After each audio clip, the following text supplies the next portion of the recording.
Un match difficile face au Paris FC, une première mi-temps à peu près maîtrisée avec un match nul. Qu'est-ce qui s'est passé dans cette deuxième mi-temps pour que le Paris FC prenne l'avantage au niveau des buts? On fait une première mi-temps qui pour moi est de qualité. On est bon dans ce qu'on fait, dans notre animation défensive, mais aussi dans notre projection vers l'avant. Deuxième mi-temps un peu plus compliqué, voilà, on a reculé un petit peu, on prend ce but rapidement qui nous fait mal aussi. D'ailleurs, le deuxième intervient peu de temps après. On voulait retarder l'échéance au maximum, notamment sur la deuxième mi-temps. Malheureusement, avec la qualité de l'adversaire et notamment les entrées de joueuses très intéressantes comme Ndongala, elles ont fait la différence sur cette deuxième mi-temps.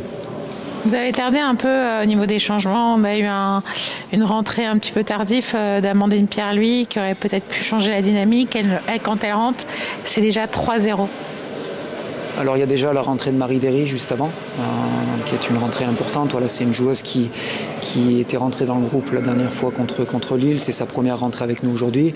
Derrière, on a Amandine Pierre-Louis aussi qui rentre sur la fin de match, qui aurait pu apporter. Malgré tout, j'ai bien aimé aussi le match qui est resté cohérent d'Adèle Connaisson.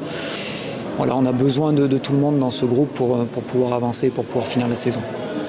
Une Coupe de France qui marche plutôt bien pour vous. Là, c'est la trêve. Vous avez des joueuses qui partent en sélection et en U23 comme Cindy Caputo.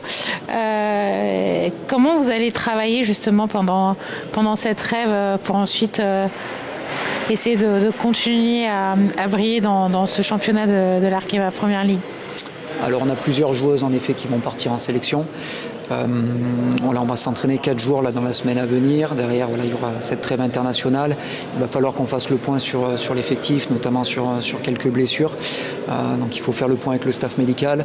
Après, la priorité maintenant, ça va être de préparer et de travailler pour ce match du Havre qui sera important et capital.